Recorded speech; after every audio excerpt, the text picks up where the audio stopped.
वाला होता है, बालक का जन्म होने वाला होता है, तो सबसे ज्यादा प्रसन्नता किसको होती है? जो बालक की बुआ बनेगी, सबसे ज्यादा प्रसन्नता उसी को होती है, क्योंकि जन्म लेने के बाद नेक उसी को मिलेगी। जहाँ कुछ मिलना होता है तो प्रसन्नता बड़ी बड़ी। तो नंद बाबा के दो बहन थी, नंदा और सुनंदा। चौथापन चल रहा, वृद्धा अवस्था आ गया, कोई संतान नहीं हुआ। और जब नंदा सुनंदा को पता चला कि हमारे भैया के यहाँ बच्चे का जन्म होने वाला है, तो 4 महीने पहले ही घर पर आकर के अपने भाभी की सेवा में लग गई। खूब सेवा करती हैं। और नंद बाबा को संतों ने आशीर्वाद दिया था कि तुम्हारे यहाँ बच्चे का जन्म होगा, तुम पुत्रवान बनोगे। तो नंद बाबा भी बड़े प्रसन्न हैं और डेली जाते हैं यमुना के किनारे, यमुना जी में डुबकी लगाया सुबह सुबह, और एक वृक्ष के नीचे बैठकर चबूतरे पर और माला जपते हैं। और जैसे जैसे समय नजदीक आने लगा वैसे वैसे विकलता होने लगती है। आपको पता चले आपका लड़का या आपका कोई जानने वाला कहीं प्रदेश में हो और धीरे धीरे समय बिताकर पता चले कल आने वाला है, तो हमें आज से ही नींद नहीं पड़ता, इंतजार में। तो अब नंद बाबा की ऐसी परिस्थिति हो गई कि जो माला जपते थे ओम नमो भगवते वासुदेवाय, माला पर जाप कर रहे हैं, अभी तो हुआ नहीं, जाने कब होगा, अभी तो हुआ नहीं, आगे का पता नहीं, ऐसे जप कर रहे हैं। और भगवान में मन लगा हुआ है कि कब बच्चे का जन्म होगा। रात में बच्चे का जन्म हुआ और वसुदेव जी कब आकर के अदला बदली कर गए किसी को पता नहीं चला। प्रातः काल सुनंदा ने सोचा कि भाभी के कक्ष में जाएं, और जैसे ही झरोखे से खिड़की से झांक कर देखा तो उनके भाभी के मतलब यशोदा जी के बगल में एक बालक चादर ओढ़े लेटा हुआ, उन्होंने लेटा रखा था। अब डर लग रहा है कि कहीं जाए और अगर लड़की हुई तो नेक नहीं मिलेगा।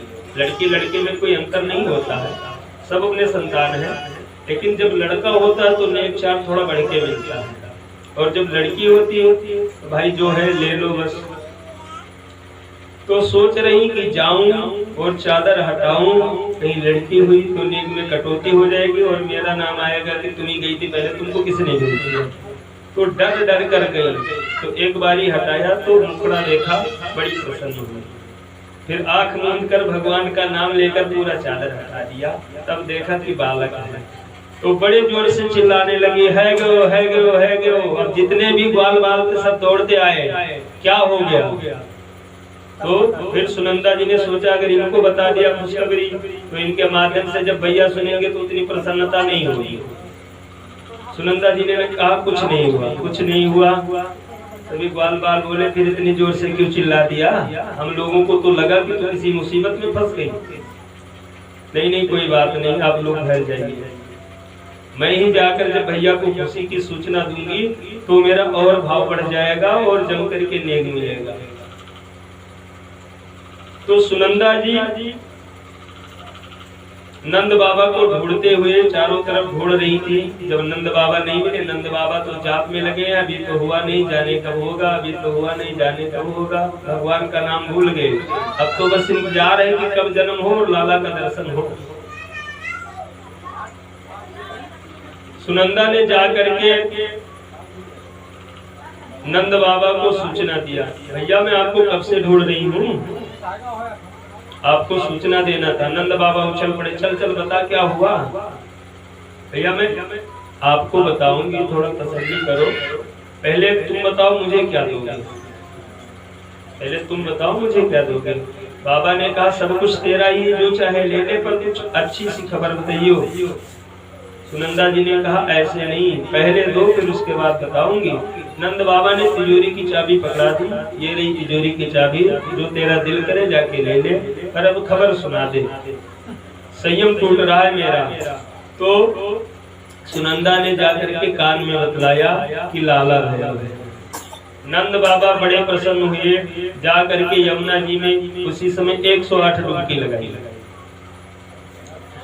और ब्राह्मणों को बुलाया और पूरे नगर में नाई को बुला करके सूचना दे दी कि हमारे घर में लाला का जन्म है। नाई ने जाकर के पूरे ब्रज में दुहाई लगा दी कि भाई कोई भी अपने घर आज से खाना पानी मत बनाना, नंद बाबा के घर लाला का जन्म भयो है और हम लोग सब चल करके वहीं नंद बाबा को बधाई देंगे और लाला का जन्मोत्सव मनाएंगे। तो अब इधर गांव वालों को पता चला, नगर वालों को, तो सब चारों तरफ से बधाई देने के लिए नंद भवन की तरफ आने लगे। संत महात्मा सब वेश बदल बदल कर आने लगे, देवता लोग वेश बदल बदल कर आने लगे, नगर वासी सब नगर के चारों तरफ से घूम घूम कर आने लगे। जो सुने क्या हुआ, नंद के घर लाला हुआ। अरे भाई चमत्कार हो गया, 80 वर्ष के बाबा हो गए, अभी तक तो कुछ हुआ नहीं और ऐसा चमत्कार हुआ कि लाला हो गया। बड़े भाग्यवान है नंद जी। चारों तरफ से नगर के लोग उमड़ उमड़ कर आते हैं। तो जब जन्म का प्रसंग आता है तो ये नहीं हुआ कि नंद के घर बालक हुआ या कृष्ण हुआ, नंद घर आनंद है, भगवान हुए हैं और भगवान साक्षात आनंद के स्वरूप है। तो नंद बाबा ने आकर के सबसे पहले ब्राह्मणों को बुला करके भगवान का पूजन किया। सूतक लगता है, लेकिन जब तक बच्चे का नाल छेदन नहीं होता तब तक सूतक नहीं लगता। बच्चे का जन्म हो और नाल छेदन ना हो उसके पहले आप पूजा पाठ दान पुण्य कर सकते हैं, और जब नाल छेदन हो गया तब सूतक प्रारंभ हो गया, फिर 12 दिन के बाद ही कर। तो नंद बाबा ने दुहाई लगाई और विप्रों को ब्राह्मणों को बुला करके जो है भगवान का पूजन करवाया। नंदसात्मज उत्पन्ने जाता हलादो महामना आहूय विप्रान वेद ज्ञान अस्नात्वा सुचिरालंकृता वाचयित्वा स्वस्तैनं जात कर्मात्मजस्वे कार्यामात् विधिवत् पितृ देवार्चनं तथा धेनुनां नियुक्ते प्रदात् विभ्यासं अलंकृते तिलाद्रीन् सप्तरत्नोग सतकुंभांबरावृतान् नंदस आत्मज उत्पन्ने जाता हलादो महामना। नंद के घर आनंद का जन्म हुआ और चारों तरफ खुशी छा गई, सब आनंदित हो गए, मगन हो गए। आहूय विप्रान वेद ज्ञान, और नंद बाबा ने ब्राह्मणों को बुलाया और ऐसे नहीं वेद ज्ञान, वेद को जानने वाले वैदिक ब्राह्मणों को बुलाया और क्या कराया उनसे, खुद स्नान करके आए। स्नाता सुचिरलिंकृता, स्नान करके नए नए वस्त्र पहनकर सज धज कर नंद बाबा आए। तो ब्राह्मणों ने क्या किया, वाच इत्वा स्वस्तैन। जब हम देवी पूजा कराते हैं तो पहले इनको पवित्रीकरण कराया, पवित्री पहनवाया, दिग्रक्षण करवाया, पृथ्वी पूजन करवाया, दीप का पूजन करवाया। तो सबसे पहले स्वस्तैन का मंत्र होता है और स्वस्तैन में 29 श्लोक है। तो जैसे पढ़ने के लिए जब आप बालक को स्कूल भेजते हो तो छोटा आ इंग्लिश में ए से शुरू होता है और धीरे धीरे बालक आगे बढ़ता है। उसी प्रकार यदि कर्मकांडी कोई ब्राह्मण है, कर्मकांड करता है तो उसको स्वस्तैन जानना बड़ा जरूरी है, शुरुआत वहीं से होती है।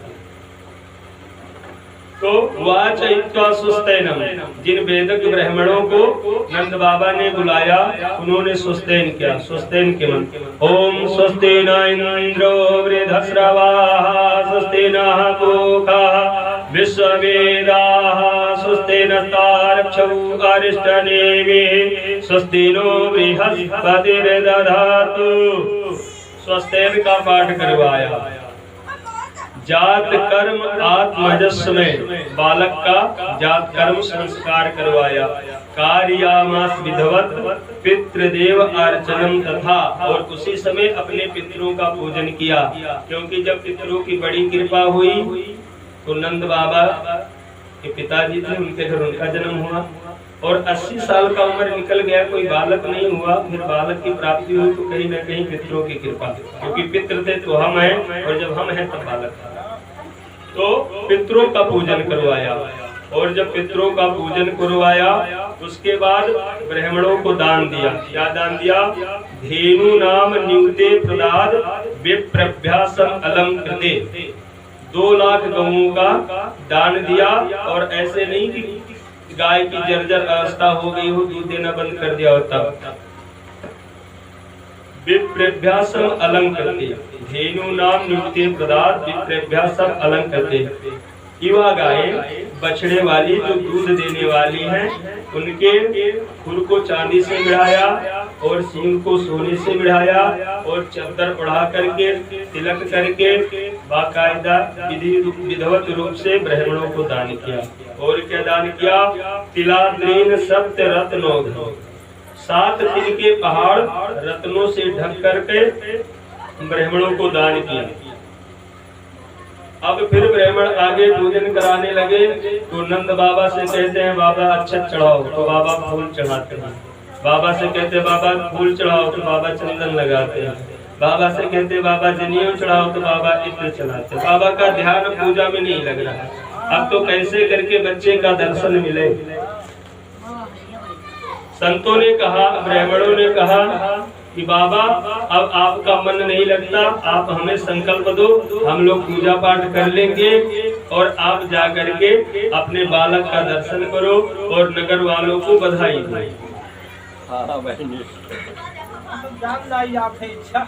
तो नंद बाबा को ब्राह्मणों ने फ्री कर दिया संकल्प करवा के, और आगे का पूजा उन लोगों ने संकल्प किया। अब नंद जी आए, बच्चे का दर्शन कैसे? वहाँ तो पहले से लाइन लगा हुआ है। नगरवासी देवता लोग वेश बदल करके, संत लोग वेश बदल करके सब नंद भवन के सामने खड़े हुए हैं और बधाई गीत चल रहा है। उधर बरसाने तक खबर लगी कि नंद के घर आनंद हुआ, लाला का जन्म हुआ है। तो बरसाने से भी गोपियां सज धज कर आ गई। ऐसा वर्णन आता है कि 84 गज के लहंगे, 1 गज की दूरी आपको पता है, और 84 गज के लहंगे पहन पहन के गोपियां दिव्य श्रृंगार करके भगवान कृष्ण के दर्शन के लिए नंद भवन आ गई। और आ करके जैसे हम लोग होली खेलते हैं तो अबीर गुलाल और रंग लगाते हैं। नंद बाबा के वहाँ डरम के डरम जल में हल्दी भर दिया गया, दूध अक्षत भर दिया गया, मक्खन भर दिया गया, और उसी से होली खेल रहे हैं सब लोग खुशी में। कोई किसी के मुख पर मक्खन मर देता है, तो कोई किसी के ऊपर हल्दी वाला पानी डाल देता है, तो कोई किसी के ऊपर मक्खन फेंक के मार देता है। बड़े आनंद पूर्वक सभी लोग उत्सव मना रहे हैं, सभी लोग उत्सव मना रहे थे। पर रोहिणी जी नहीं है। रोहिणी जी वसुदेव जी की पत्नी है, और शास्त्रों में ऐसा वर्णन है कि जब आपका पति परदेश गया हो या आपका पति घर पर ना हो, तो किसी के यहाँ कोई फंक्शन हो तो वहाँ अकेले नहीं जाना चाहिए। आपके घर का कोई सदस्य हो उसको साथ लेकर के जाना चाहिए। तो जब नंद बाबा ने देखा कि रोहिणी जी नहीं आई, तो रोहिणी के महल में गए और नंद बाबा ने उनको इनवाइट किया, बुलाया। आप नहीं आई। रोहिणी जी बड़ी प्रसन्न हुई और तुरंत सज धज कर वो भी नंद भवन आ गई। और उन्होंने काम क्या किया कि जो आने वाले मेहमान थे उन सबका सेवा सत्कार करने लगे। और नंदोत्सव, जब भगवान राम का जन्म हुआ तो सूर्य का रथ रुक गया, और जब भगवान कृष्ण का जन्म हुआ तो चंद्रमा रुक गया। और ऐसा वर्णन आता है कि 6 माह तक लगाता है नंदोत्सव चला, पर किसी को पता नहीं चला, रात की रात बनी रही।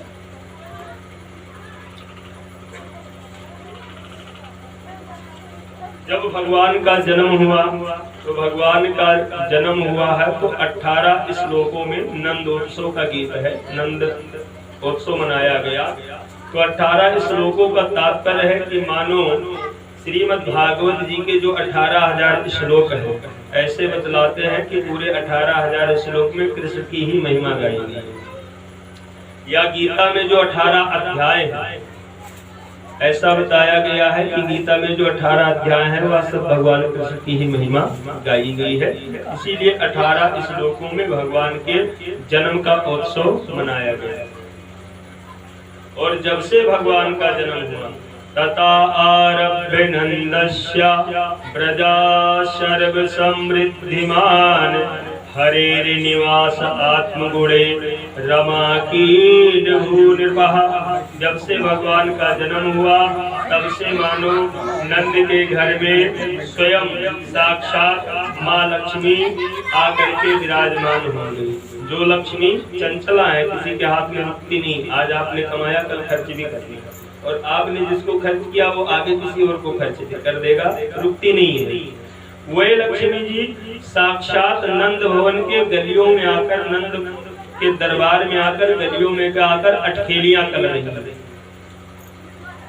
इतनी संपन्नता हो गई भगवान के जन्म से कि लक्ष्मी जी स्वयं आकर गलियों में झाड़ू लगाती हैं, लक्ष्मी जी स्वयं आकर भगवान का सेवा करती हैं, और पूरा धन धान से नगर परिपूर्ण हो गया।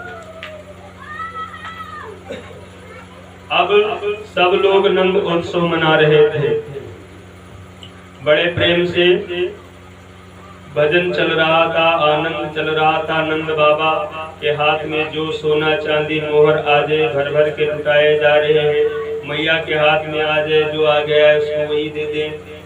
जिसके हाथ में सोना चांदी लगे लेके घर जाए, जिसके हाथ में पीतल का सा लगे भैया तुम्हें कहाँ मिला, मुझे तो माता यशोदा ने दिया है, उसको वही छोड़ो, चलो यशोदा के पास चले। यशोदा के पास जाए, यशोदा के हाथ में आए जो लुटा दे। जब उनको भी मिल जाए धन तो लेकर के चलने लगे। फिर कोई मार्ग में मिल जाए जिसको ना मिला हो तो जो लूट के मिला हो उसे लुटा देता। मतलब किसी को लोभ लालच रह ही नहीं गया। सब भगवान के जन्म से प्रसन्न होकर के आनंद में मग्न हो गए।